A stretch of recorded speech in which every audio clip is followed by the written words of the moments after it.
lona ucela imithi yo-asthma uyabuka lo munye Mr Speaker ucela umuthi wokuthi angisakhoni ngivuvumakile ngidzinga umuthi lo tangenda ngithi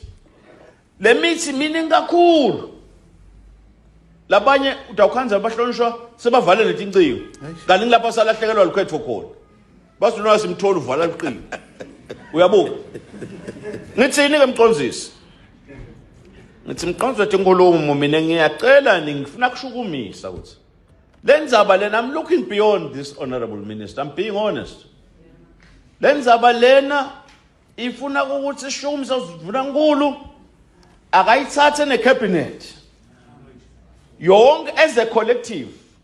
Mr Speaker bayo addressa indzaba yetempilo kulelive abuye ndunankulu at least in about 14 days time abuye emela atothula statement se health ukuthi live la kangwane ngetempilo libheke ephinyalo because lento lesolo siyenda lesolo sifikile la eMaswati